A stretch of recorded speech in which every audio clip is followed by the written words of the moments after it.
Étude quotidienne des Écritures au travers de l'école du sabbat. Tua tapapar a pipiria ite momhana toa naruto ite hapit a tapati.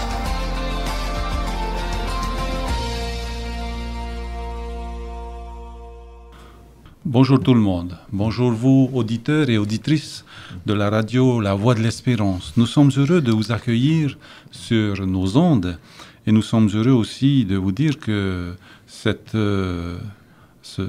partage est aussi diffusé sur Facebook et sur YouTube et vous tapez Centre Média Adventiste. Si vous avez envie de suivre des études bibliques, si vous avez envie de poser des questions pour certains points peut-être que vous n'avez pas bien compris, n'hésitez pas à nous appeler au 40 50 82 50, 40 50 82 50, ou bien au 49 45 59 60, 49 45 59 60. Eh bien, je voudrais remercier les pasteurs qui sont avec moi ce matin. Aujourd'hui, nous avons donc le pasteur Raoul Wilfried. Bonjour tout le monde. Voilà, et nous avons donc à ma gauche le pasteur Adjé Steven. Bonjour Georges. Eh bien, chers amis, nous allons commencer notre étude de ce jour par la prière de notre pasteur Raoul. Prions Dieu. Père éternel, nous te remercions et nous te louons, Seigneur, pour ce moment que tu nous permets de vivre ensemble, ce moment de partage autour de ta parole, Seigneur. Te demandons humblement que tu puisses être avec nous, que tu puisses nous éclairer par ton Saint-Esprit. Ainsi, tous ensemble, nous le réclamons. Et nous prions, Seigneur, que ton Saint-Esprit soit notre guide au travers de ta parole, Seigneur, afin qu'il puisse nous aider à entendre ta voix et uniquement ta voix. C'est là notre prière au nom de Jésus. Amen. Amen. Amen. Eh bien, le titre de notre leçon de cette semaine, nous n'oublions pas que tout le trimestre, nous avons donc traité du sujet de l'unité en Jésus-Christ. Eh bien, nous sommes arrivés à notre 11e leçon et le titre de notre 11e leçon s'intitule « L'unité dans l'adoration ». Eh bien, adorer, adoration, adorateur, eh bien, ce sont des mots utilisés couramment, mais qui, dans le cadre de l'Église et de la religion, ont une autre couleur que dans le langage courant. Mais même dans les milieux religieux, le sens et les accentuations peuvent beaucoup varier. L'adoration est un thème important dans le livre de l'Apocalypse, et le verbe grec qui est utilisé est celui-ci, proskuneo, donc adorer, se prosterner en adoration. Et il se trouve 25 fois dans le livre de l'Apocalypse. Alors, à votre avis, vous les internautes, et donc je questionnerai aussi donc nos pasteurs à ce sujet, qu'est-ce que l'adoration? Quelle est l'importance des éléments mentionnés donc ci-dessous? Adoration, prière, chant, cantique, hommage, remerciement. Eh bien, dans la vie personnelle ou bien dans la vie de l'Église. Qu'est-ce que l'adoration? Pasteur Steven, un mot générique, et donc oui. Qu'est-ce que l'adoration? Oui, alors tout d'abord, bonjour à tous. Bonjour à tous. Nous sommes en effet, frère Georges, dans un sujet, on va dire, très important. Comme tu viens de nous expliquer un petit peu sur le mot adoration. Donc, il y a le fait de se prosterner devant une toute-puissance. Et très souvent, le mot adoration rentre en jeu lorsqu'il s'agit d'adorer, par exemple, une toute-puissance, en particulier à un Dieu.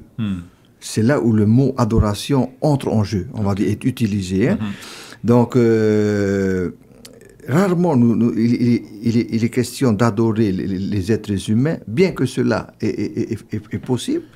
Mais lorsqu'on parle d'adoration, c'est toujours par rapport à une divinité, donc à une reconnaissance à des superpuissances ou quelqu'un qui est doté d'une sagesse exceptionnelle. Et qui seul est digne devant lequel et qui en est digne aussi que les hommes viennent se prosterner pour lui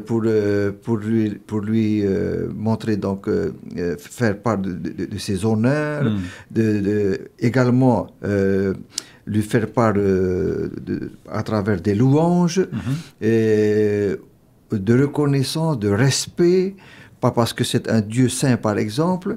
Et très souvent, lors de l'histoire du peuple d'Israël, que la Bible, on parle beaucoup dans l'Ancien Testament, très souvent, le peuple est appelé à venir se prosterner et à adorer le vrai Dieu, le Dieu d'Israël, parce que c'est une puissance, et non simplement c'est une puissance, mais c'est aussi celui qui détient la vie même, la vie de l'être humain.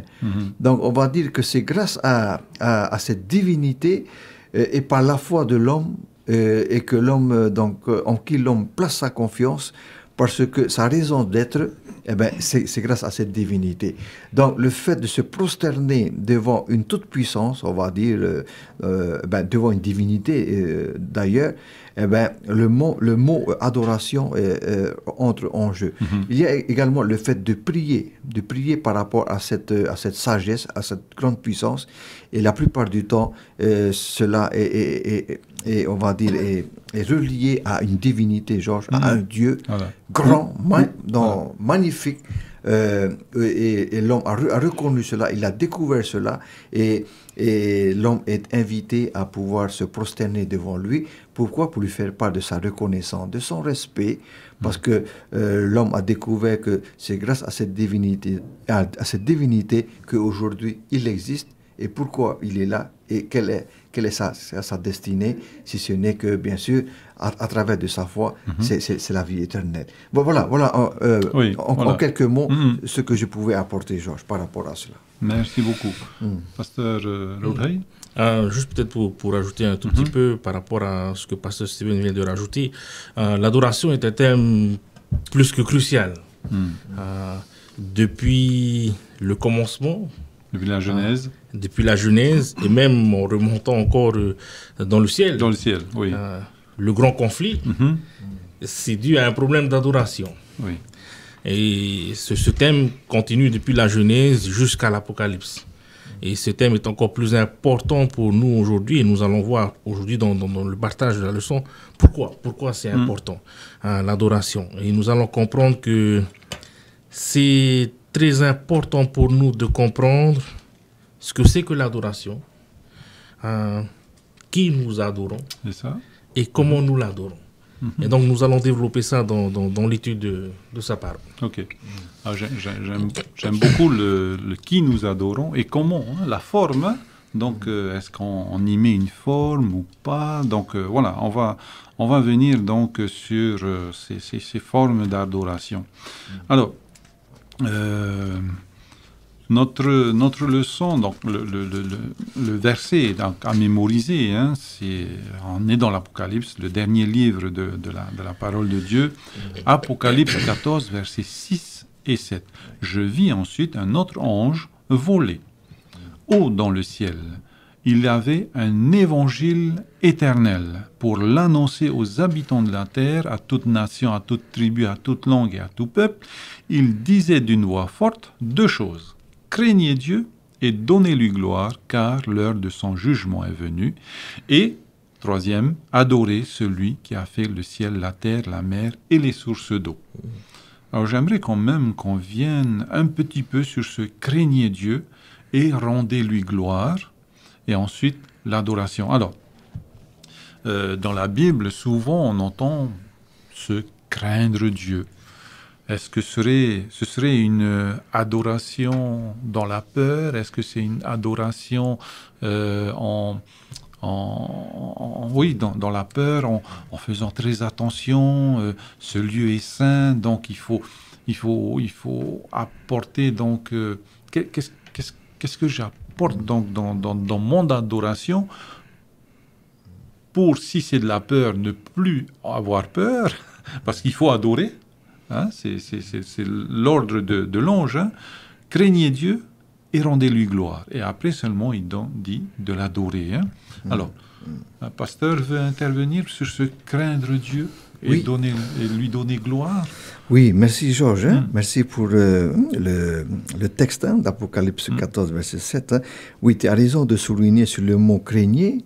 Ce n'est pas dans l'idée d'avoir peur de Dieu, parce qu'à ce moment-là, parce qu'on parle souvent que, et la Bible d'ailleurs enseigne que Dieu c'est un Dieu d'amour, Oui, mais, voilà. mais c'est vrai aussi que c'est un Dieu de justice et qui est fidèle à lui-même. Ça, c'est là vrai. Donc c'est plutôt dans l'idée faites confiance à Dieu ou alors placez votre foi en Dieu. Okay. Donc c'est dans le sens de ayez du respect par rapport à lui parce que tout existe par lui et surtout la vie vient de ce Dieu-là. Alors je remercie pasteur Wilfried parce que il avait dit tout à l'heure qui devons-nous adorer? Et dans le même verset, nous remercions la parole de Dieu, dans le même verset 7, il est précisé ici, à qui devons-nous cette adoration? Eh bien, à celui qui a fait le ciel, la terre, la mer et les sources d'eau. Donc il s'agirait ici bien d'un Dieu créateur. De ce Dieu créateur. De ce Dieu créateur. Et c'est ce Dieu-là, et c'est envers ce Dieu-là que justement l'Esprit et l'Évangile nous encouragent, nous appellent à placer une totale confiance. C'est dans le fait de faire confiance et de ne pas être effrayé et d'avoir peur de ce Dieu-là lorsque nous voyons. Voilà, c'est dans cet état d'esprit-là. Ok. Voilà. Pour appuyer un peu l'idée, il ne faut pas prendre le mot crainte dans le sens de la peur, mais plus dans le sens de la révérence. Okay. Et le message de l'ange, si nous le prenons en entier, il nous explique pourquoi. Pourquoi est-ce que nous lui devons cette révérence? Pourquoi est-ce que nous lui devons cette adoration? Donc, l'ange explique qu'il y a une différence entre nous et Dieu. Dieu, c'est celui qui a tout fait.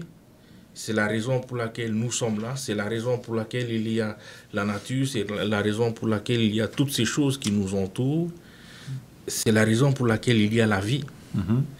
Et c'est vers ce Dieu-là que nous devons toute révérence, que nous devons toute adoration.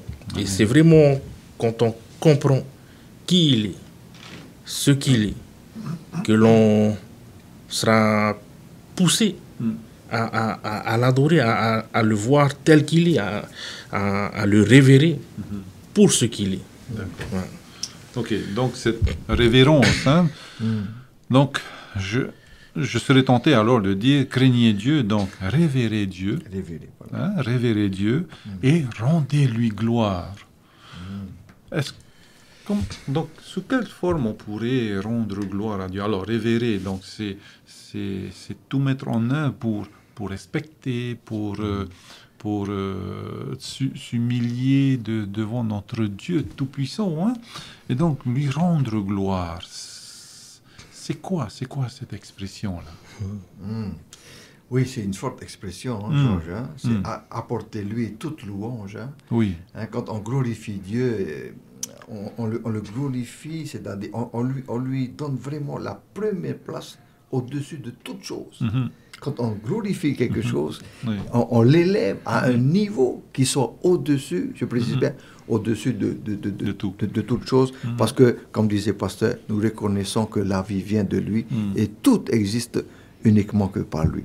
Donc c'est vraiment une élévation de cette divinité-là à un niveau où il en est digne d'être là.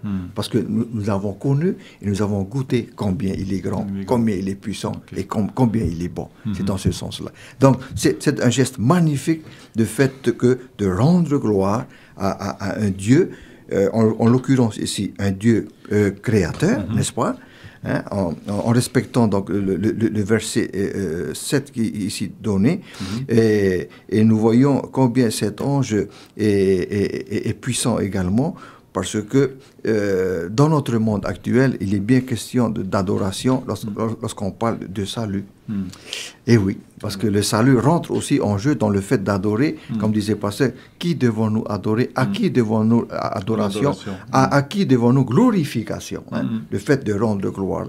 Donc, on ne doit rendre cela que simplement par rapport à un seul Dieu, le Dieu unique qu'enseigne la Bible. Il s'agit bien du Dieu créateur. Voilà en ce moment ce que nous pouvons apporter comme élément. Je prends un exemple tout simple, concret. Le verset nous dit de rendre gloire à Dieu parce que c'est lui qui a fait le ciel et la terre. Lorsque je me réveille le matin et que je me rends compte que si je suis debout, c'est grâce à Dieu. Amen. Et lorsque je m'avance vers la chambre de mes filles pour les réveiller et que je les vois à leur tour se réveiller et que je me rends compte que c'est grâce à Dieu qu'elles sont encore là debout devant moi, je ne peux que tomber sur mes genoux et remercier Dieu et le glorifier et le louer juste pour ça, pour cette bénédiction qu'il me donne de pouvoir vivre une nouvelle journée avec mes filles, avec mon épouse, et de pouvoir parler à tous ceux qui sont là autour de moi et que Dieu place sur mon chemin. De quel Dieu incroyable il est.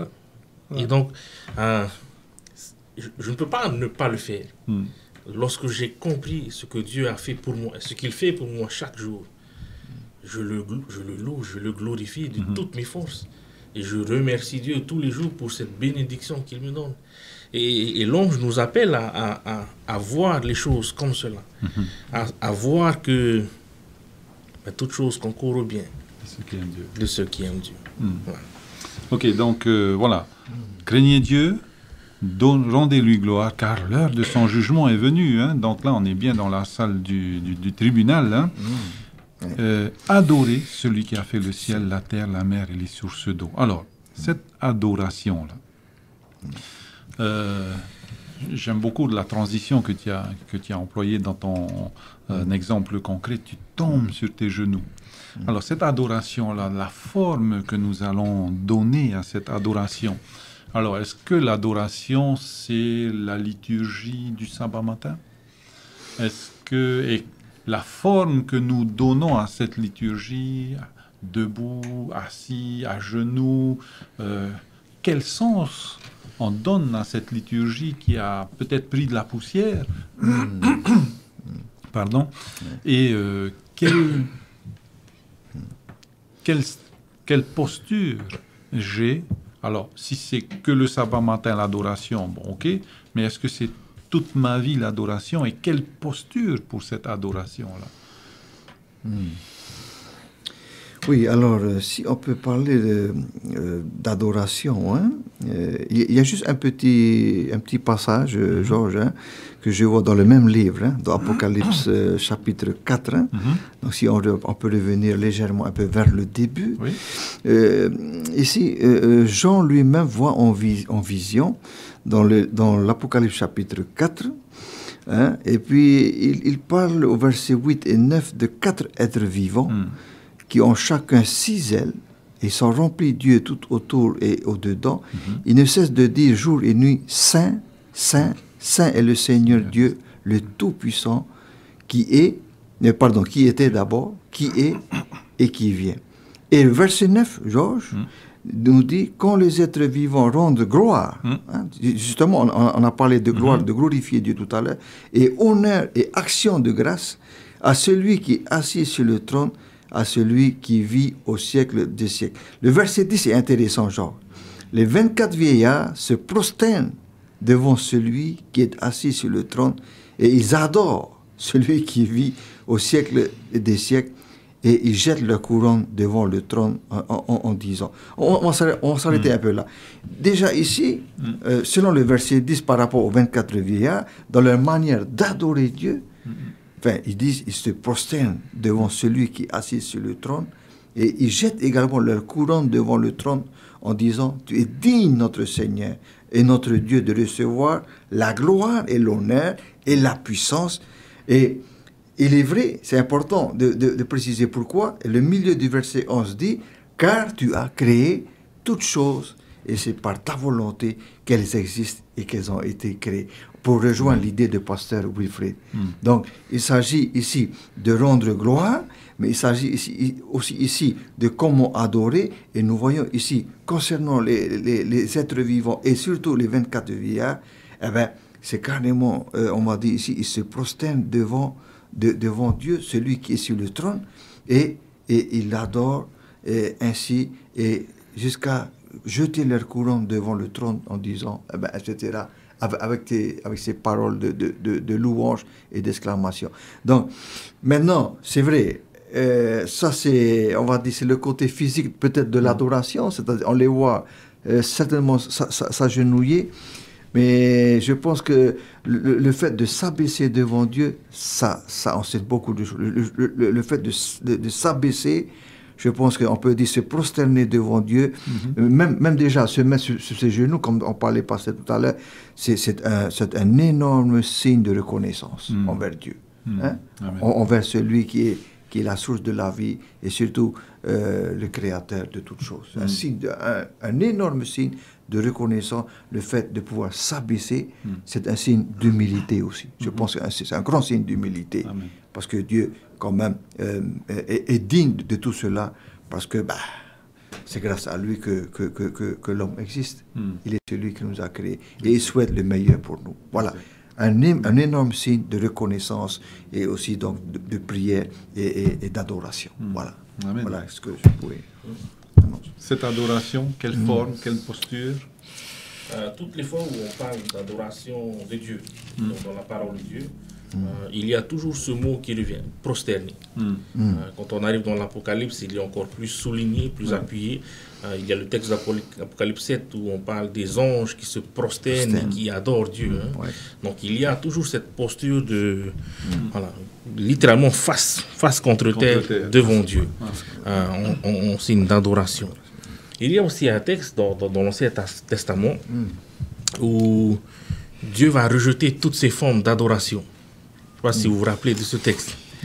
Il va dire tout ce que vous faites, tous vos rituels, etc., n'ont aucune valeur parce qu'il y a un problème.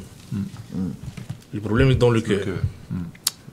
Vous venez au sanctuaire, vous vous prosternez devant moi, mais tout cela m'écoeure. Il va utiliser ces expressions fortes pour dire au peuple d'Israël que si le cœur n'y est pas, c'est pas la peine. Tu auras beau te prosterner, mettre ta face contre terre, moi je vois ce qu'il y a à l'intérieur de ton cœur. Donc, le point de départ de toute adoration, c'est dans ton cœur. Ce n'est pas dans la posture. La posture, ça vient après, dans ta relation avec Dieu. Mais le point de départ réellement, c'est dans ton cœur. Lorsque dans ton cœur, tu reconnais qui est Dieu, le reste doit suivre. S'il n'y a pas dans le cœur et qu'il n'y a que la posture, ça bloque. Ok, donc, ça veut dire que... Je prends l'exemple du sabbat matin, ou bien pour d'autres, c'est le dimanche. Donc, le sabbat matin, j'arrive, il y a des spécialistes qui se sont penchés sur, ou des personnes rodées en tous les cas, qui se sont penchés sur la liturgie, le déroulé donc, de la prédication, de l'école du sabbat aussi. Et nous suivons, donc, parce qu'ils ont réfléchi quel texte utiliser, quel chant utiliser. Et ça ne suffirait pas alors? Ça ne suffirait pas?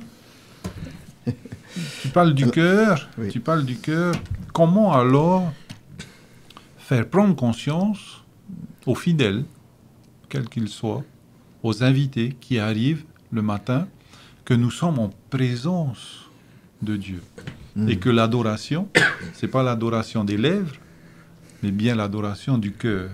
Comment faire prendre conscience à cela? Est-ce que c'est dans le déroulé? Est-ce que c'est dans ma manière, dans la forme que je vais utiliser? Alors, oui. Alors, si on peut apporter un élément pour aider, Georges, dans ce sens-là, comme disait Pasteur, c'est important la disposition du cœur. C'est très important. Voilà, Et j'ai presque envie de dire une liturgie ou une adoration sans foi n'est pas reconnue par Dieu.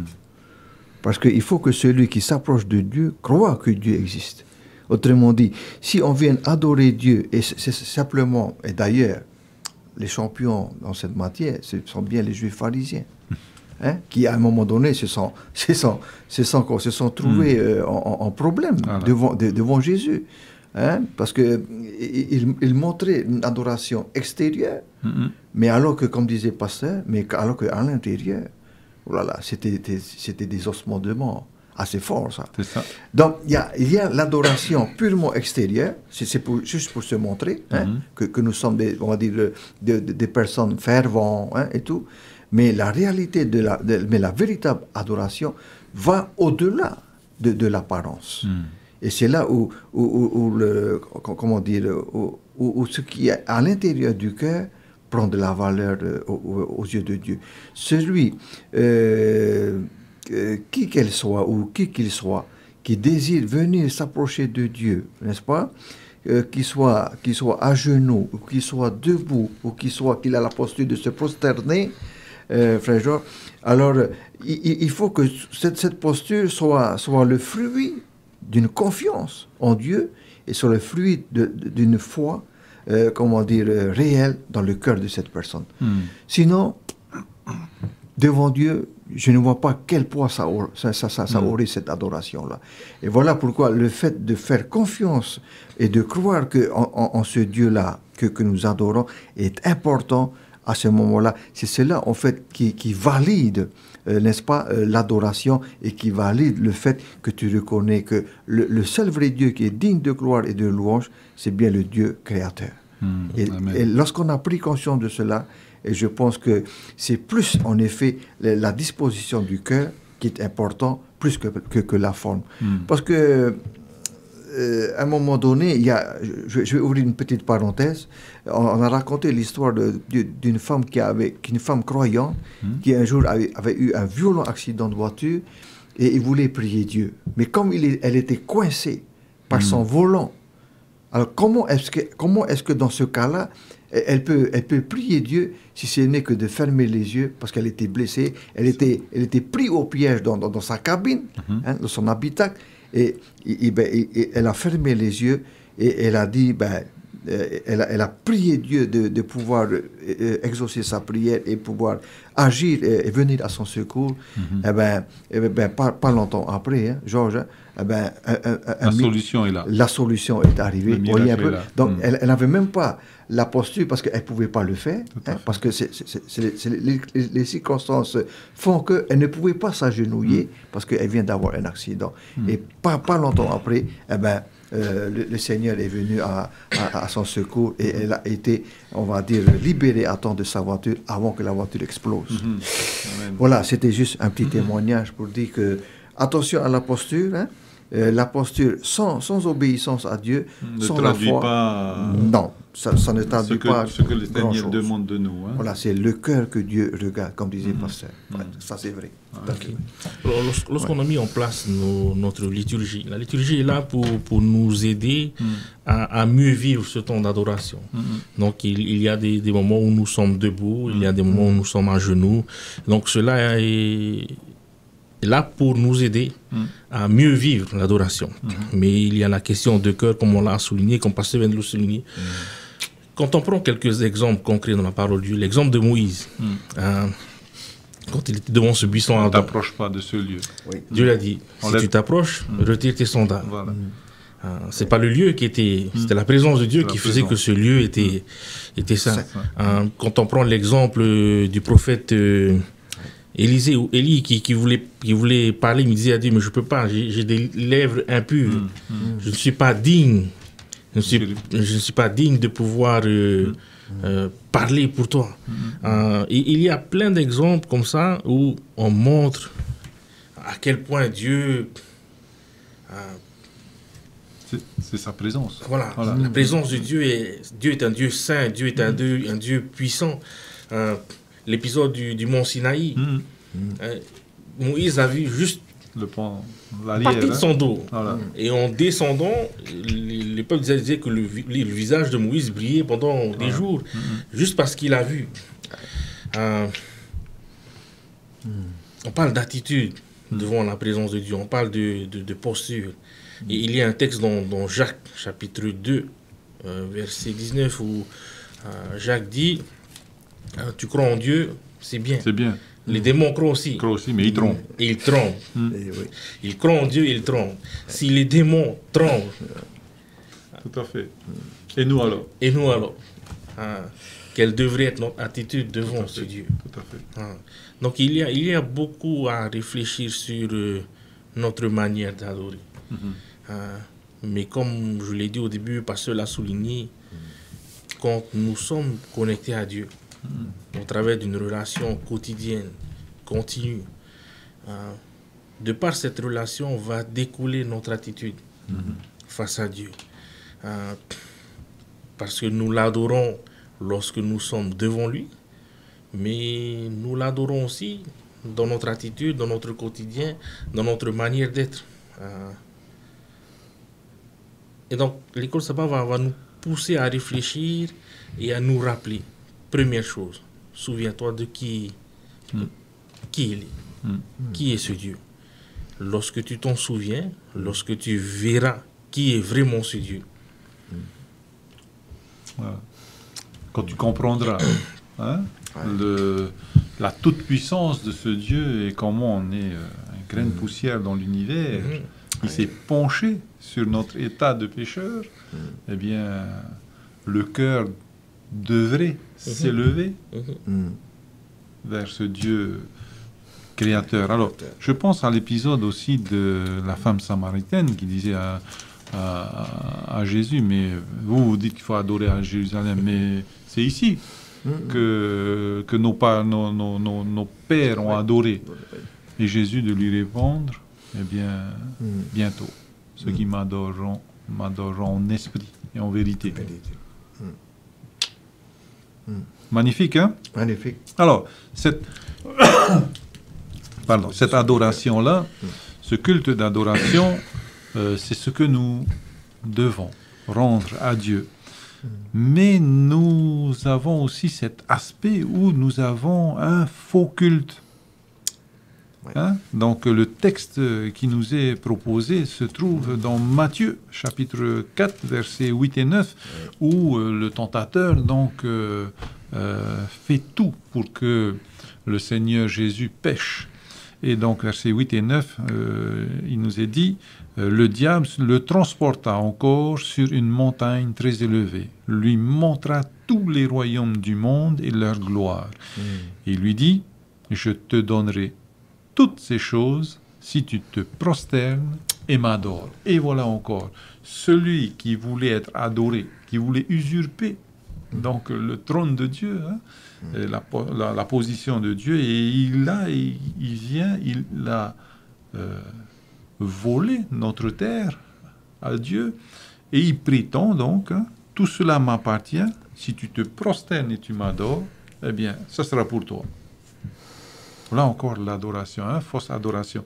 Est-ce que nous, on serait tentés, ou bien est-ce que dans notre adoration, il y a quelque chose de faux alors? C'est ce que donc je pose comme question à nos pasteurs. Hein? Donc, oui. Alors Georges, par rapport au faux culte, pardon. Oui, c'est vrai. Je pense qu'à la lumière de l'Évangile, à la lumière de la Bible, tout ce qui est faux culte est considéré par Dieu comme un culte idolâtre. Okay. Là, je me rappelle des paroles de l'Éternel par rapport à Israël lors de sa libération de l'esclavage en Égypte. Exode chapitre 20. Je suis le Dieu d'Israël qui t'a fait sortir d'Égypte. Et puis, etc. Ensuite, tu n'auras pas d'autre Dieu. Tu n'auras pas, voilà, c'est important, c'est ce texte. Tu n'auras pas d'autre Dieu devant ma face. Le premier commandement. Donc, pour rejoindre le mot faux culte, c'est-à-dire tout autre culte, en dehors du culte que l'être humain me doit à moi, c'est-à-dire le Dieu d'Israël, bien sûr, c'est le Dieu créateur, c'est le même Dieu, eh bien, est considéré comme étant un faux culte. Donc, c'est-à-dire qu'il n'y a pas trois cultes véritables, il y a un seul culte véritable.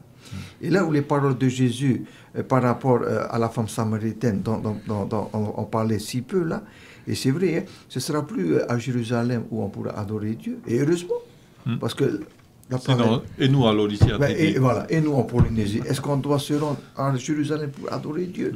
Donc, où que tu sois sur la planète Terre, où que tu sois en bord de mer ou en montagne, là où tu te trouves, où tu habites, il t'est possible d'adorer Dieu sur place. Ça, c'est important. Alors, tout ce qui est en dehors du faux culte, et ça tombe bien avec l'arrivée de l'évangile de Matthiid, parce que nous sommes en plein désert, lors de la tentation de Jésus par le serpent. Tiens, lui-même aussi, il réclame adoration. Le serpent. Et grâce à l'évangile de Matthieu, hein, et nous voyons que Jésus ramène le serpent sur le droit chemin, et puis il dit, verset 7, hein, j'ouvre une petite parenthèse, Georges, hein, il est aussi écrit, tu ne tenteras point le Seigneur, ton Dieu, d'accord. Et puis au verset 10, Jésus lui dit, c'est-à-dire encore au serpent, retire-toi, Satan, car il est écrit, tu adoreras le Seigneur ton Dieu et tu le serviras lui seul. Alors que juste avant, le serpent venait de lui dire, je te donnerai toutes choses, comme tu viens de le dire, Georges, merci, si tu te prosternes et m'adores. Les rôles sont inversés là. Hein? Oui, et lorsque je vois ça, cela me fait rappeler aussi un petit peu l'offrande de Caïn et Abel. Les deux types, hein, on a compris, les deux types d'adoration qui est complètement, on va dire, opposés. Pourquoi les yeux de Dieu étaient favorables au sacrifice, à l'offrande d'Abel et non pas à celui de Caïn? Tout simplement parce que Abel, c'était un sacrifice d'obéissance. L'obéissance, parce que Dieu a réclamé vraiment, on va dire, un animal en sacrifice, et non pas des légumes et des fruits, parce qu'à un moment donné, les codes du sabbat disaient que ce ne sont pas les feuilles de figuier qui peuvent pardonner et cacher les péchés. On se rappelle dans le jardin d'Éden, lorsque Adam et Ève ont péché, ils ont découvert leur nudité, et qu'est-ce qu'ils ont fait? Ils ont pris des feuilles, soi-disant de figuier, pourquoi? Pour se cacher leurs membres. Et alors, la définition de l'école du sabbat disait la semaine dernière, ce n'est nullement les feuilles de figuier qui sont capables de quoi? De pouvoir effacer nos péchés. Seul, et c'est là où l'animal rentre en jeu, seul le sang de l'agneau peut pardonner les péchés. Et justement, l'image de cet agneau, c'est qui? C'est Christ. Et voilà pourquoi tout correspond avec l'offrande, le sacrifice d'Abel, et non avec les fruits, soit beaux, soit-ils, les meilleurs légumes. Hein? Attention, Caïn a offert le meilleur pour Dieu, hein? Les meilleures productions de son champ. Mais pourquoi Dieu n'a pas donné un regard favorable? Tout simplement parce que ça ne correspondait pas avec le sacrifice, la personne du Christ, qui a été annoncé longtemps à l'avance. Par le sang uniquement, nos péchés sont effacés, sont pardonnés. Donc, qui dit sang, dit animal. Il faut effusion de sang. Et d'ailleurs, beaucoup dans le livre d'Hébreux, lorsqu'on parle du souverain sacrificateur, hein, il n'entre plus désormais avec le sang des animaux dans le lieu très saint, mais avec son propre sang, Jésus entrait dans le lieu très saint. Pourquoi? Pour le pardon des péchés. Alors, merci Seigneur, gloire à Dieu. Et voilà pourquoi le rideau dans le sanctuaire terrestre, c'est quoi? C'est déchiré de haut en bas. Lorsque Jésus expira sur la croix, Jésus a dit, tout est accompli. Désormais, je suis celui qui portera, qui sera le prêtre, le grand prêtre qui va intercéder envers les croyants dans le sanctuaire céleste. Et c'est ce qu'il fait jusqu'à encore aujourd'hui. Voilà. Quel message fort par rapport à ça. Ouais. C'est quand même extraordinaire ce que Satan fait là, avec Jésus. C'est la troisième et dernière tentation qu'il va poser devant Jésus. Quand on regarde bien la tentation, elle est toute simple, mais l'impact derrière, il est énorme. Satan sait que Jésus est venu ici pour racheter cette terre. Et donc Satan dit à Jésus, je te fais un deal, tout simple. Au lieu de passer par là, le chemin que tu as tracé, moi je te l'offre. Je te le rends. Une seule chose à faire. Prosterne-toi de moi. C'est tout. Et tu n'auras pas à passer par ce chemin douloureux. Via dolorosa. Voilà. Je te rends tout ça. Et Jésus va répondre tout simple. arrière. Il n'y a qu'un seul Dieu qu'on adore. Et c'est pas toi. C'est ce seul Dieu-là qu'on adore. Et je ne mettrai pas de genoux devant personne d'autre. Hein? Jésus rappelle à Satan qu'il n'y a qu'un seul trône et qu'il n'y a qu'une seule personne sur ce trône. C'est Dieu. Ce même trône que le diable lui-même a tenté d'avoir au ciel. D'usurper. De conquérir, voilà, tout à fait. Il n'y a qu'un seul trône et Dieu est sur ce trône. Et c'est lui seul que je vais adorer, personne d'autre. Même pas moi, Jésus. Même pas moi. Et quand on regarde bien, ça a toujours été le but du diable, de détourner l'adoration ailleurs que sur Dieu. La toute première tentation dans le jardin d'Éden avec l'homme, si vous vous rappelez bien ce que Satan a dit, est-il vrai que Dieu a dit de ne pas manger ça? Et Ève va dire oui, Dieu nous a dit tu peux manger tout, mais pas ça. Et Satan va lui répondre, il ment. La seule raison pour laquelle il ne veut pas que vous mangez de ce fruit, c'est parce qu'il sait que le jour où vous en mangerez, vous deviendrez comme lui. Des dieux. Comme des dieux. Connaissant le bien et le mal. Voilà.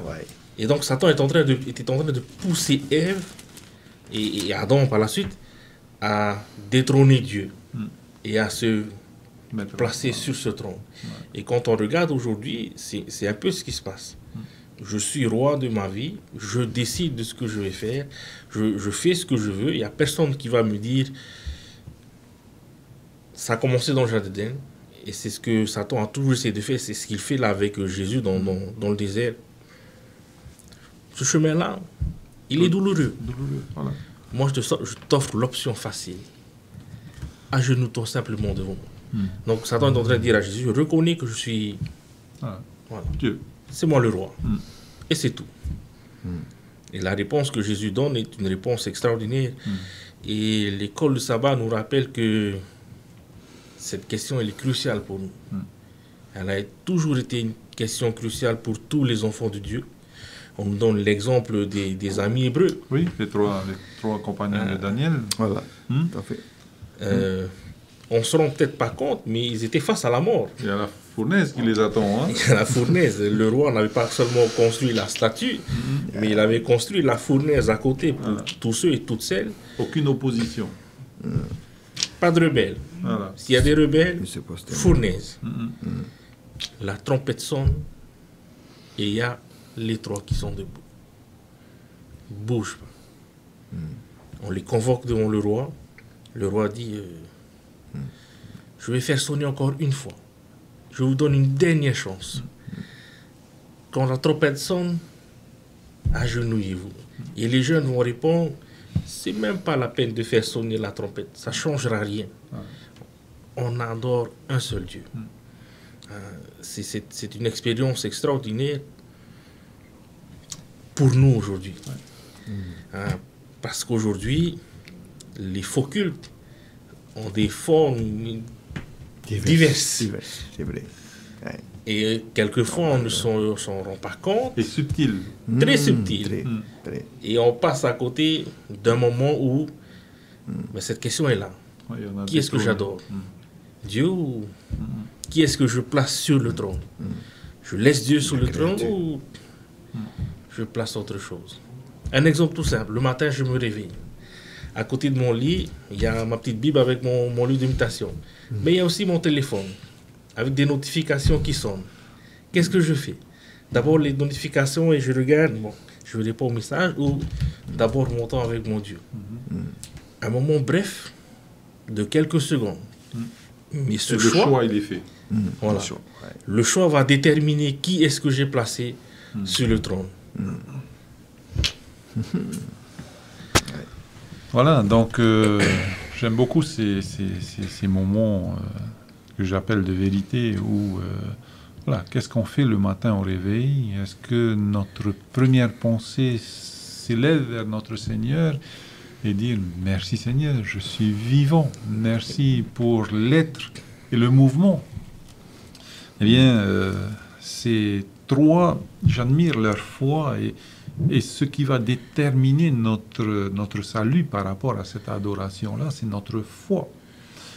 Même si même s'il ne nous sauve pas, nous n'allons pas nous prosterner. Mais nous savons qu'il est puissant pour nous sauver. On ne connaît pas ses plans. Et aujourd'hui, j'ai la foi et je ne me prosternerai pas parce que je suis convaincu qu'il y a un seul Dieu, un seul trône et une seule personne sur ce trône-là. C'est fort. Ça veut C'est dire fort. que Très fort. ce ne sont pas les circonstances Tout à fait. ou les conséquences possibles qui déterminent le pourquoi j'adore Dieu. C'est ça. Mais c'est que dans mon cœur, j'ai déjà choisi que c'est lui mon roi et qu'il n'y en a pas d'autre. Peu importe ce qui se passe après ou maintenant, le roi il reste le même. C'est Dieu mon roi. Pour revenir encore à la liturgie du sabbat matin, en général, on n'a pas de pression à ce moment-là, il n'y a pas de choix à faire, on a fait déjà notre choix, on est là et on adore. Mais les choix se font quand la situation est critique. Et c'est là où on voit quel adorateur je suis. Donc voilà. Hein. Alors, dans le message aussi de l'Apocalypse, donc le message du premier ange, eh bien, l'adoration aussi est... alors, est-ce qu'elle est exclusive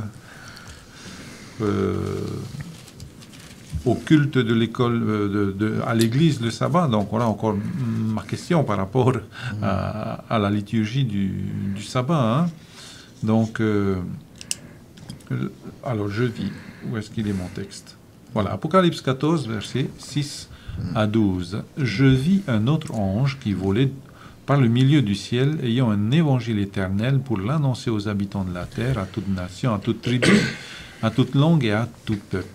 Il disait d'une voix forte, « Craignez Dieu, donnez-lui gloire, car l'heure de son jugement est venue. Adorer celui qui a fait le ciel, la terre et la mer et les sources d'eau. » Bon, on en a parlé hein, de cet ange-là, de cette adoration-là. Donc, que dire de plus par rapport à ce premier ange? Alors, on dit premier ange parce qu'il y a un second et un troisième. Hein. Oui. Le second parle de « Elle est tombée, Babylone la grande hein, », qui a abreuvé toutes les nations du vin de sa fureur et de son impudicité. Et le troisième ange dit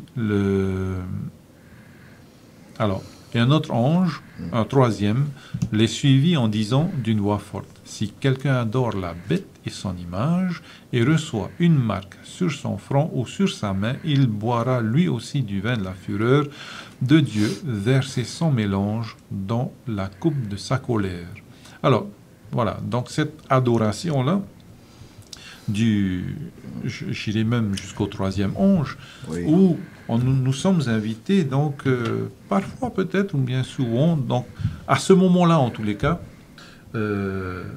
d'adorer la bête et son image. On peut faire une petite révision assez succincte par rapport à la bête et son image. Donc, on adore Dieu ou la bête et son image. Oui.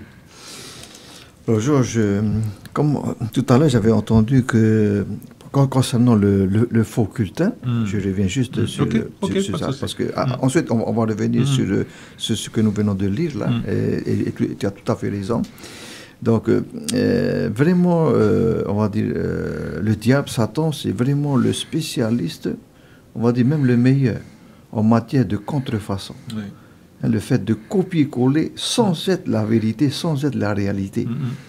Et là, aujourd'hui, si nous voyons le progrès dans notre monde actuel, de plus en plus, on crée des jeux sous forme vidéo ou quoi, et même jusqu'à créer des apparitions virtuelles pour faire croire que la personne, elle existe, mais ce n'est que virtuel. Qui dit virtuel, donc c'est... Les réalités augmentées, là. Hein, voilà. Hein? Jusqu'à pouvoir même aider ceux qui, certainement, par exemple, au Japon, qui se sentent un peu seuls dans leur maison, ils peuvent prétendre à demander une femme virtuelle. Hein? Jusqu'où le diable est capable d'aller pour faire croire à quelqu'un que la chose existe, même si elle n'est pas tout à fait palpable, mais à travers des moyens modernes de cette époque, comme disait Daniel, où la connaissance augmentera, et on est en plein dedans, eh bien, nous voyons vraiment cela dans le dernier temps s'accomplir devant directement nos yeux. Alors, pourquoi je dis ça? Parce que, en référence à Apocalypse chapitre 16, parlant de la Trinité, la Trinité que Jésus avait dit dans Matthieu 28, verset 19-20, puis baptisez-les au nom du Père, du Fils et du Saint-Esprit. Tiens, Satan étant au courant de ça, il a dit, pourquoi pas moi aussi, je vais monter aussi ma Trinité à moi. Voilà. Et là, il est donné un passage intéressant par rapport à la contrefaçon dans Apocalypse 16, au verset 13, Georges. Voilà, 13-14. Je lis pour nous. Et je vis sortir de la bouche du dragon et de la bouche de la bête. On va bientôt revenir sur cette bête. Voilà. Et de la bouche du faux prophète, 3 esprits impurs. Tiens, le chiffre 3, esprits impurs, semblables à des grenouilles. Verset 14, car ce sont des esprits de démons, attention, qui font des prodiges, qui vont vers les rois de toute la terre, afin de les rassembler pour le combat du grand jour de Dieu Tout-Puissant. Waouh! C'est ça.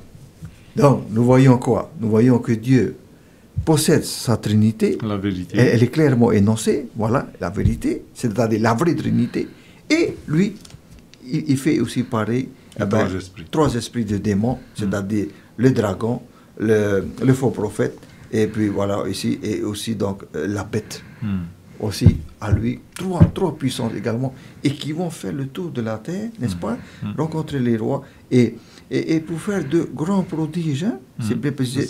Donc, c'est dans le but de séduire encore, on va dire, la planète, séduire encore les hommes, en vue de venir dans le faux culte et non pas d'aller vers le vrai culte. Vous voyez un peu?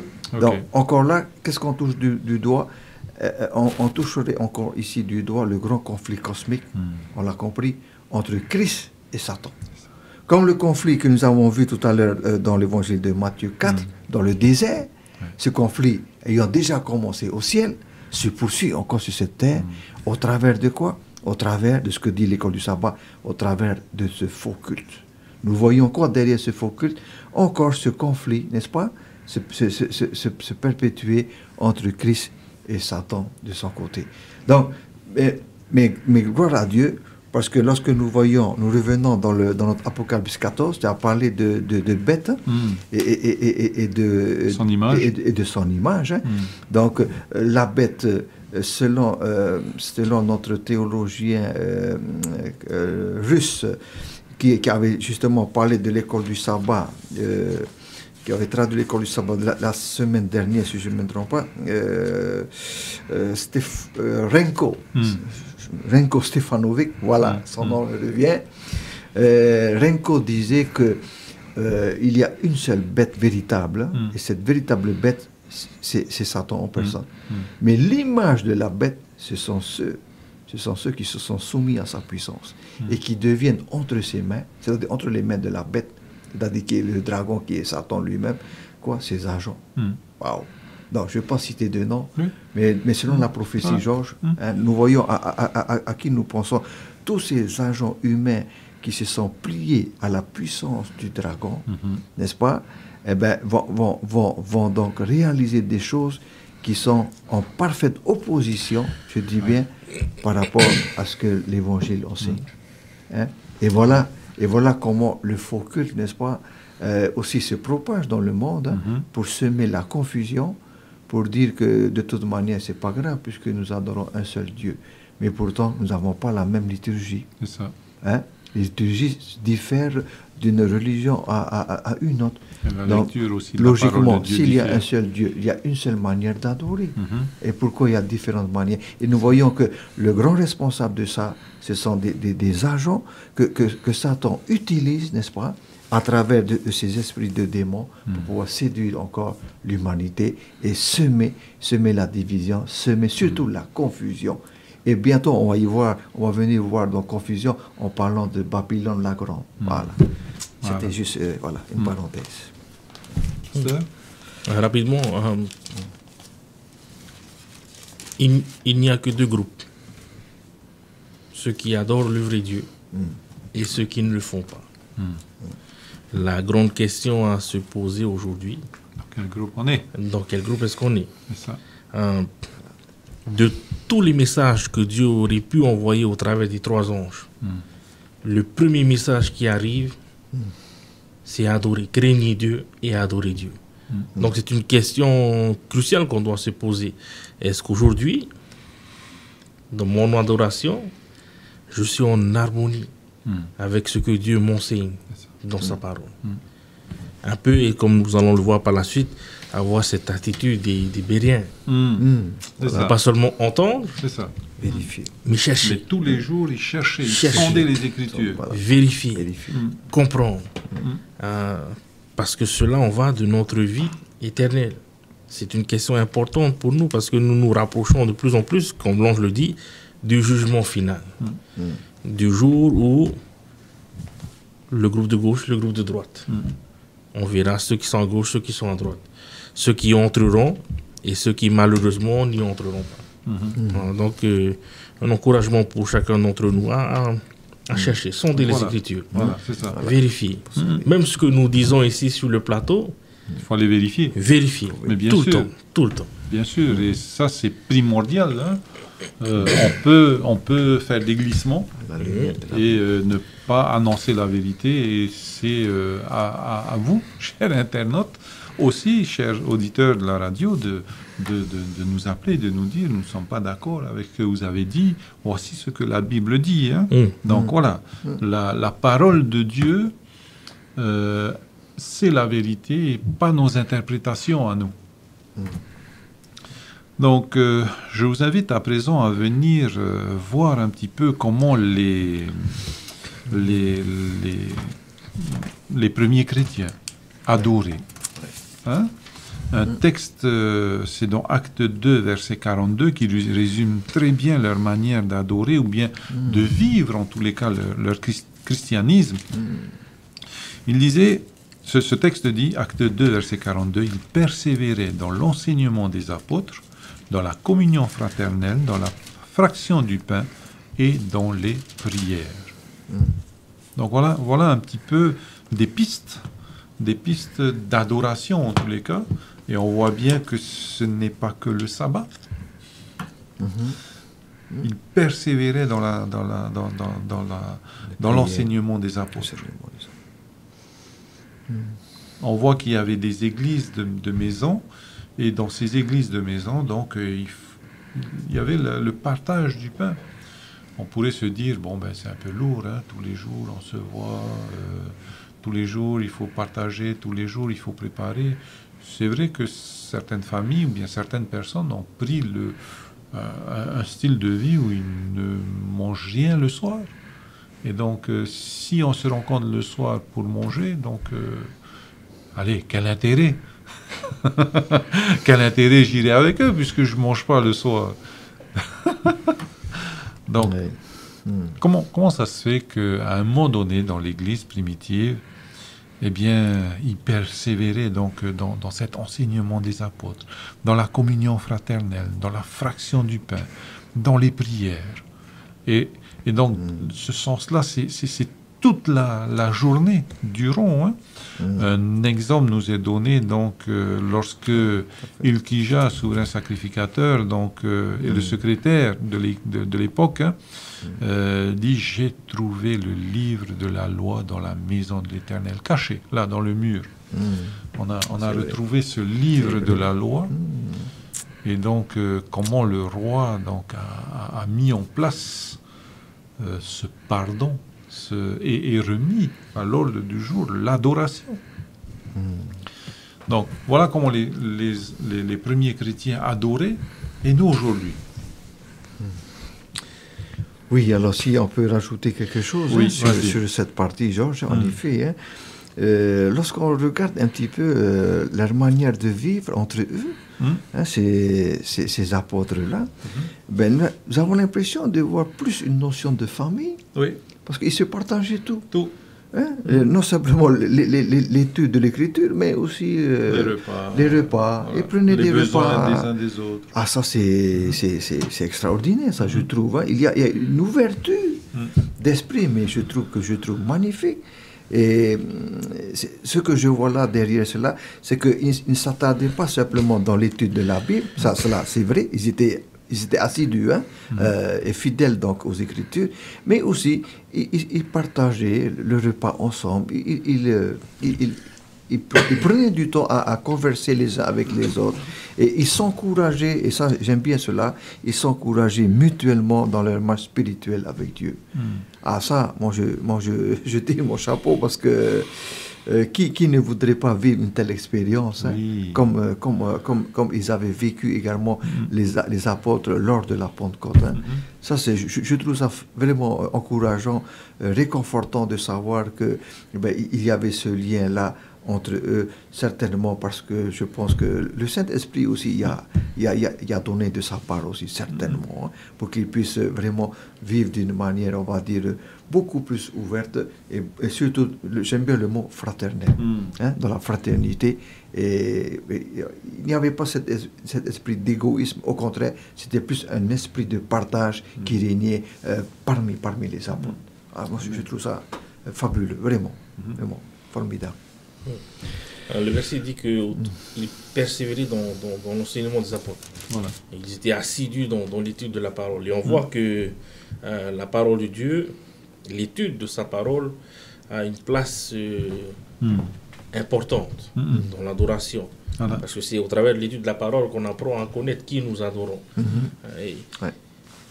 Et quand on étudie la parole de Dieu, le Seigneur, par son Saint-Esprit, nous met face à des trésors extraordinaires.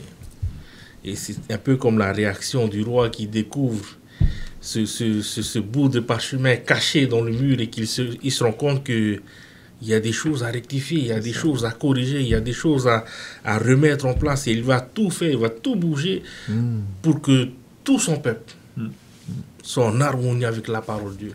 Et quand on étudie la parole de Dieu, je me rappelle au tout début, j'étais enfant dans les classes d'école Sava, et quand j'entendais mes monitrices partager des histoires extraordinaires de la parole de Dieu, moi j'avais qu'une seule hâte, c'est retourner devant et raconter à mes parents ce que je venais de découvrir concernant ce Dieu que nous adorons. Et cette attitude a continué lorsque je partais en Papouasie, et que avec mes professeurs, je passais des moments d'études, et on approfondissait dans la connaissance de ce que Dieu est. Même si c'était difficile de joindre mes parents, je cherchais tous les moyens pour partager avec eux. Il y avait ce sentiment c'est un trésor de gratitude et de partager. Donc. Il faut que je partage, il faut que... Pourquoi est-ce que je faisais cela? Je voulais que mes parents puissent voir aussi ce que j'ai pu voir. Et que cela puisse changer notre comportement. Et améliorer notre adoration envers Dieu. Et jusqu'à aujourd'hui, Dieu continue à se dévoiler au travers de sa parole. Et si nous ne passons pas du temps dans sa parole, nous ne pourrons pas voir et comprendre ce que Dieu est.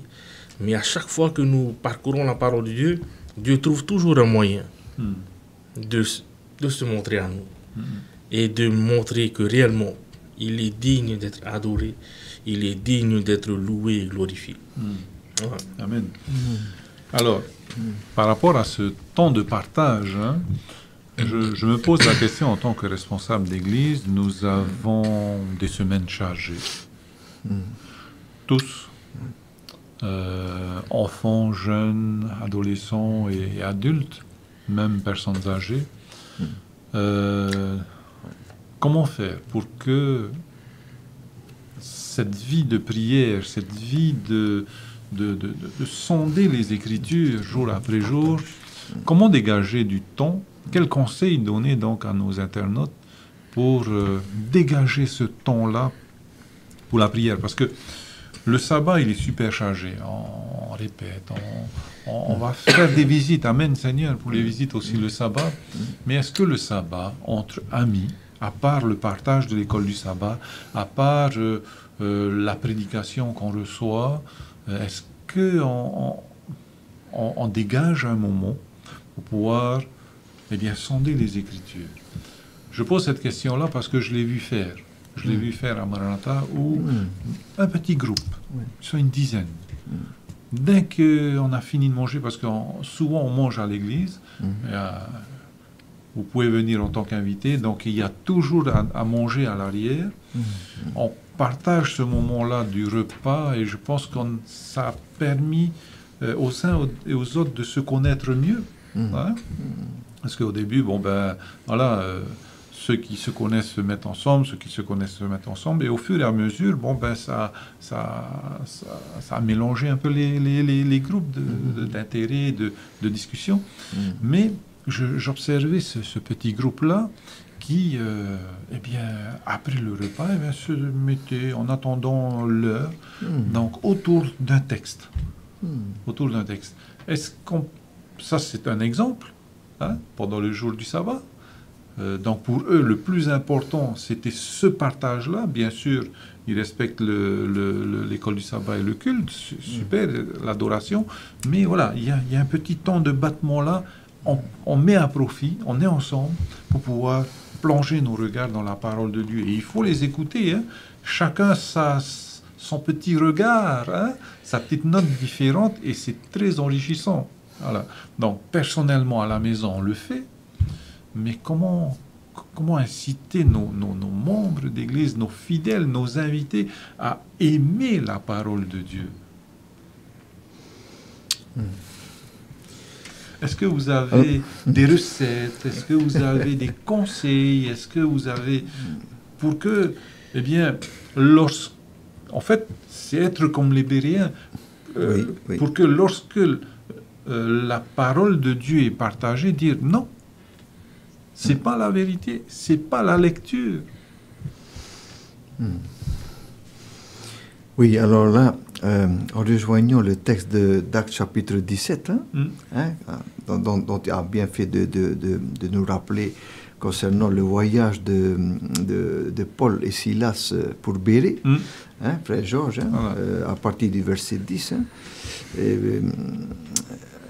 Nous pouvons faire la remarque ici que ces personnes-là de Thessalonique reçurent la parole avec beaucoup d'empressement. Ils examinaient chaque jour les Écritures, c'est ce que nous dit le texte, verset 11, pour voir si ce qu'on leur disait était exact. Donc ça, c'est vraiment important, cela. Plusieurs d'entre eux crurent, ainsi que beaucoup de femmes grecques de distinction, et aussi beaucoup d'hommes.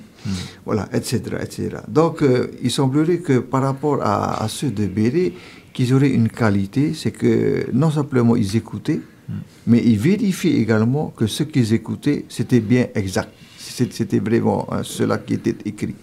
Donc ça, je pense que ça, c'est un élément essentiel dans le fait de savoir si on est dans le droit chemin ou alors on est complètement à côté de la plaque. Hein. Alors, c'est vrai, comme tu dis, comment aussi trouver du temps pour être ensemble en petits groupes, vu que la semaine, chacun est occupé dans son travail, nous sommes d'accord. Bon, le sabbat arrivant, bien sûr, la plupart du temps, nous sommes dans nos églises.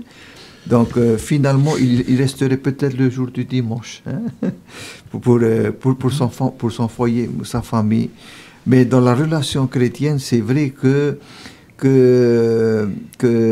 on peut dire que, j'ai envie de dire, quelque part, peut-être, il y aurait un signe des temps.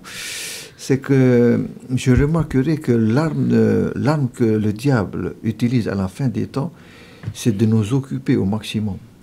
Et en voyant cela, en nous voyant tellement nous occuper, afin que nous ayons moins de temps pour nous-mêmes et surtout encore moins de temps pour ouvrir la parole de Dieu. Il suffit de regarder autour de nous comment le monde évolue et comment ça bouge dans tous les sens.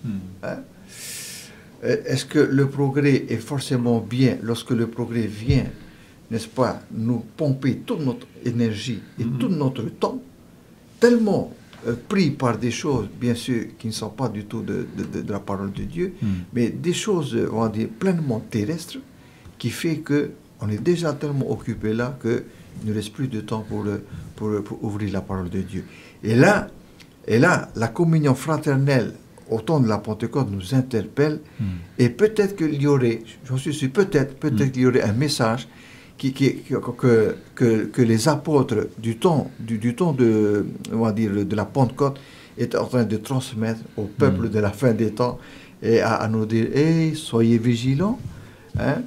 C'est pas la même époque aussi, frère Georges, oui. Parce que nous avons évolué. Mais il y avait autre chose qui prenait aussi tout leur temps à l'époque. Voilà, peut-être qu'à l'époque c'était autre chose, hein, c'était pas des choses que nous connaissons aujourd'hui, qui étaient capables aussi de prendre toute leur énergie, surtout tout leur temps, afin qu'il n'y ait pas plus de temps pour Dieu. Donc aujourd'hui aussi, pareillement, je pense que nous vivons aussi ces temps difficiles, ces temps, on va dire, de mise à l'épreuve, certainement aussi, hein, de mise à l'épreuve. Et quand nous voyons cela, eh ben, la vigilance, c'est que nous devons quand même être prudents par tout ce qui est en train d'occuper notre temps. Hein? Là, je vais prendre un exemple tout simple, Georges. La télévision. Un exemple tout simple. La télévision, ça marche 24 heures sur 24. Et il y a des personnes qui peuvent passer toute leur journée accro à la télé en changeant de chaîne. Alors le nombre de chaînes, imaginez. Moi je me pose la question, est-ce que Satan ne travaille pas à travers de cette boîte-là? Pourquoi? Pour nous prendre notre temps, hein, à nous occuper, à avoir les yeux, on va dire, presque fixés, presque tout le temps sur ça. Heureusement qu'il y a un moment pour aller manger. Hein. Exact. Mais il y en a même. Et encore. Il y en a même qui viennent avec leur plat devant dans le salon, devant la télé, tout en mangeant et ils regardent leur programme, voilà, et tout en changeant de chaîne autant que tu veux. Et quand tu vois ça, il fut un temps, hein, la télé à 22h, j'avais connu ce temps-là, oui. Avec le temps de FR3. Voilà, exactement. Ah, tu te rappelles. Il y a un signal qui vient pour dire que voilà, ORTF c'est fermé. Voilà. Mais aujourd'hui, il n'y a plus ORTF. Aujourd'hui, c'est 24 heures sur 24. C'est pas pour juger, hein, nos spécialistes de la communication, de la télé. Mais aujourd'hui, frère Georges, mais c'est fou. C'est du 24 sur 24. Ouais. Hein, et puis, c'est comme si il n'y a plus vraiment de temps pour la famille aussi. Il n'y a plus de temps pour le repos, etc. Est-ce que ce n'est pas une arme, mais alors redoutable, que Satan utilise pour nous prendre notre temps, énormément. Et après, et surtout, nous rendre dépendants aussi de ça. Les addictions. Hein? Ça devient une drogue aussi après. Et avec ça, ben, comment atteindre le niveau de nos apôtres bien-aimés avec ce partage, la communion fraternelle, pour nous comparer à eux. Hein. Peut-être que c'est pas comparable parce que c'est pas la même époque, comme tu dis, c'est vrai, mais nous avons des défis énormes en tant que croyants à relever aujourd'hui par rapport à toute cette masse de publicité qui nous frappe et de choses, on va dire, que l'homme en plus se sent à l'aise parce qu'il y a beaucoup de facilité dedans, beaucoup de facilité. Mais tellement facile qu'après, nous non plus, nous ne faisons pas grand-chose, nous ne bougeons pas. On dirait que maintenant, au lieu que c'est toi qui va vers le service qui vient vers toi, hein, pour ainsi dire. Hein. Donc, je dis que c'est un défi, Georges. Oui. C'est vraiment un défi, mais c'est encore possible pour les plus courageux, j'ai envie de dire, dans ce sens-là. Si tu as un petit groupe à Maranatha qui arrive à se réunir après l'heure de manger, je suppose, hein, et qui se mettent en petit groupe, moi je dis Amen. Hein? Je dis Amen. Ah oui. Je dis merci Seigneur. Et peut-être que d'autres, c'est dans le courant de la semaine. Hein. Je ne connais pas les programmes des églises. Hein. Peut-être d'autres, ils ont réussi à mettre à part, ne serait-ce que quelques heures. Hein. Peut-être c'est un soir la semaine, hein. Hein, à part le mercredi soir, bien sûr. Ah bah écoute, c'est énorme. Merci Seigneur. Merci Seigneur, c'est énorme. Hein, parce que nous sommes conscients que le défi, il est énorme à relever. Ça, c'est vrai. Voilà. Mais merci à la parole de Dieu de nous fortifier. Nos frères chrétiens au tout début, ils étaient ancrés dans la parole de Dieu. Ils étaient ancrés tous les jours dans la parole de Dieu. Et le diable, en voyant ça, a vu que l'Église croissait d'une manière extraordinaire parce que ils étaient tout le temps là à sonder les Écritures. Donc, qu'est-ce qu'il a fait? On connaît l'histoire. Tout de suite après, le diable a commencé à organiser des attaques pour retirer la parole de Dieu. Voilà, c'est vrai. Donc, il y a eu des tentatives d'enlever la parole de Dieu, etc. Résultat, aujourd'hui, en 2018, c'est le livre le plus traduit. Dans tous les hôtels, il y a une Bible. Quand tu ouvres le tiroir du placard, il y a une Bible. Donc, quasiment tous les fois, il y a une Bible. Donc, l'attaque a changé. Le diable a vu qu'il ne pouvait pas. On laisse. Maintenant, on change. On laisse la Bible là, mais on prend la personne et on l'éloigne de la parole. C'est ça. Et c'est là où on parle de temps. Un ami qui m'est cher m'a dit une chose. C'est une question de choix. Et ton choix est fondé sur ce que tu aimes. Si tu aimes le football, tu vas faire le choix de mettre du temps à part pour que tu aies ton match quotidien. Si tu aimes ton épouse, tu vas faire le choix de mettre du temps à part pour ton épouse. Si tu aimes Dieu, tu vas faire le choix de mettre du temps à part pour ton Dieu. Le sabbat, et je parle en tant que pasteur, je suis le premier pécheur. Donc le sabbat, on arrive, l'école sabbat, la prédication, les visites l'après-midi, le thème, etc. Et on ne voit pas la journée de sabbat. Mais pendant le sabbat, qu'est-ce qui s'est passé? On a débité, mais il n'y a pas eu un moment où on s'est posé pour prendre. Tellement on était... Et je me suis posé la question, Seigneur, est-ce que quelque part, je ne suis pas en train de m'éloigner de toi chaque sabbat? Je prêche, je partage cette activité-là. Voilà. Mais je n'ai pas pris le temps, je n'ai pas pris le temps de m'asseoir et d'être avec toi. Voilà. En relation avec toi. Ça. Et je trouve extraordinaire que des frères ont vu cette opportunité, cette fenêtre au monde manger, de pouvoir s'écarter un moment et de partager. Voilà. Et c'est ce que nos frères chrétiens faisaient au début. Ils se voyaient ensemble, ils partageaient. Et ce qui est extraordinaire dans le partage, on est tous différents. Et on a tous nos expériences uniques avec Dieu. Et quand un texte parle, il me parle, il te parle d'une manière différente. Et quand on vient au moment du partage, on est fortifié par ton expérience, je suis encouragé par son expérience, etc. Et ce moment de partage, c'est vraiment c'est une des clés qui a fait que l'Église grandissait. L'Église ne grandissait pas à cause de la prédication. Non. C'était l'enseignement. Ils étaient là le partage. en petits groupes à partager. Donc ça nous fait réfléchir à... Tout à fait. Donc voilà les leviers sur lesquels on peut agir pour que nos familles, nos membres puissent prendre du temps pour partager, parce que le multimédia, on l'a bien compris, que ce soit la télé, nos tablettes et compagnie, nos téléphones, tous interconnectés, donc nous prennent du temps. Donc, pasteur Steven, est-ce que tu pourrais nous donner le mot de la fin, un mot de la fin, et je passerai aussi la parole à notre pasteur Wilfried. Il y a plein de choses, peut-être sur lesquelles on n'est pas passé. Donc, dans vos classes d'école du sabbat, dans vos foyers, partagez cela avec ceux que vous aimez. Oui, alors, si tu permets, Georges, pour ma part, en ce qui concerne le mot de la fin, puisque nous sommes dans le thème de l'unité dans l'adoration. Donc, c'est simplement un message d'encouragement. Qui adorer, et nous devons en effet en adoration, nous devons adorer au Dieu de la Bible. Je pense que quand on dit Bible, et puis en tahitien, et puis Pipiria, tout en sachant qu'aujourd'hui, il y a une évolution étrange concernant justement la Bible tahitienne, sans m'avancer davantage. Mais c'est pour nous dire que grâce à la Bible, nous pouvons découvrir qui est digne d'adoration. Et il y a un seul, mais alors un seul Dieu qui est appelé à être adoré et à être vénéré, comme on vient de discuter pendant notre moment de débat de l'école du sabbat. Et c'est ce Dieu dont la Bible parle, un Dieu créateur.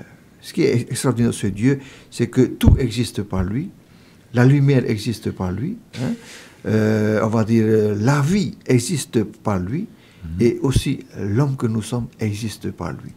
Donc voilà pourquoi ce Dieu-là est véritablement un Dieu unique, et uniquement lui est digne d'être adoré et digne de notre adoration.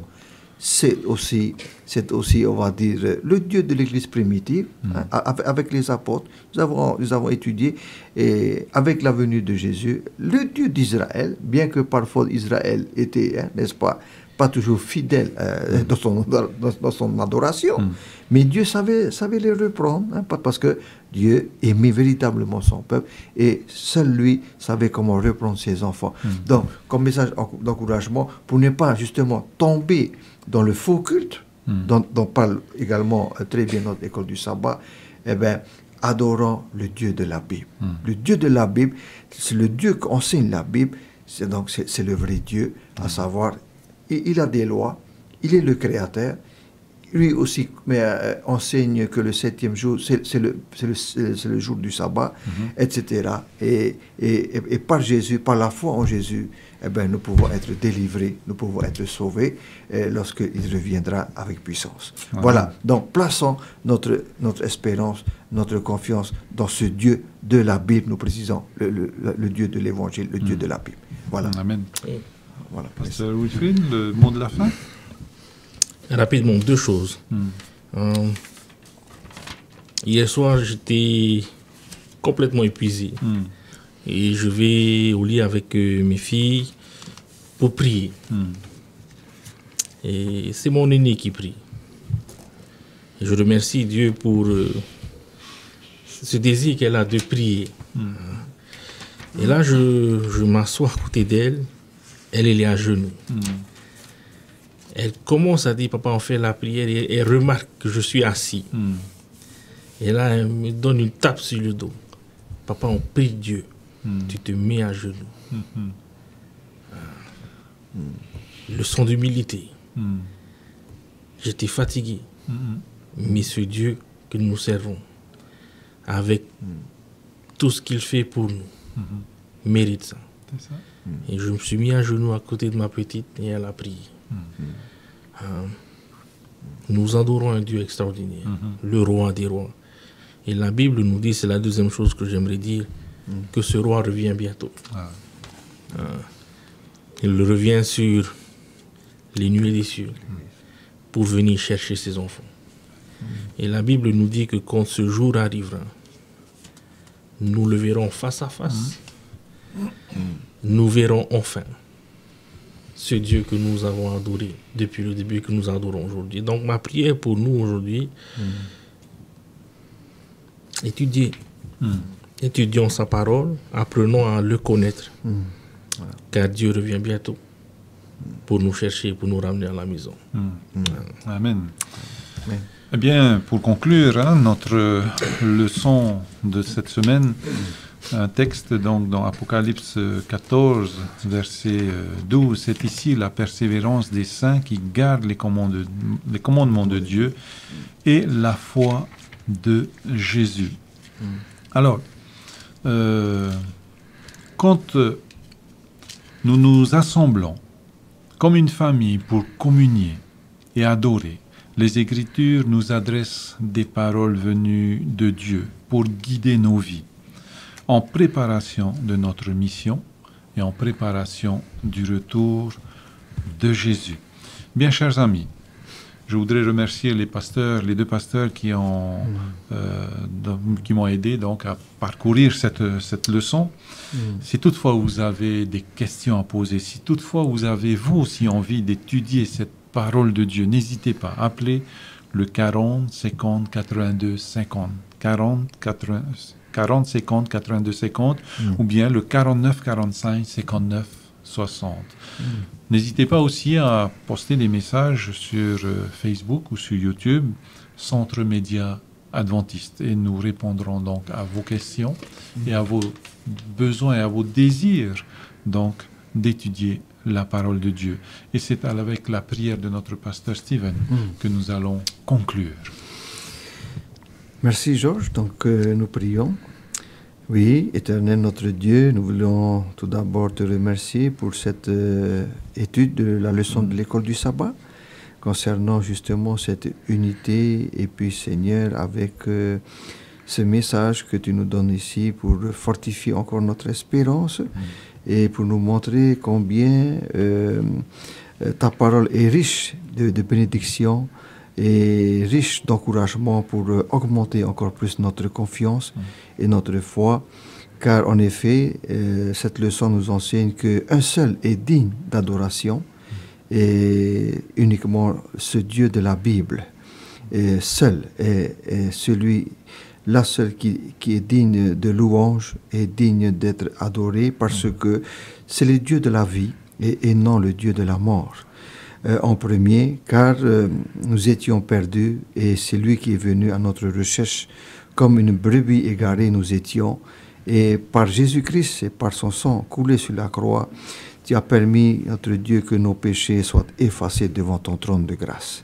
Aussi, nous te prions donc pour tous nos amis auditeurs qui nous ont suivis tout au long de cette émission.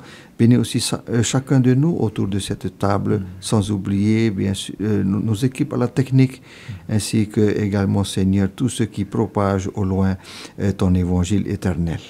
C'est là notre prière, te demandons toutes ces grâces au nom de Jésus. Amen. Amen.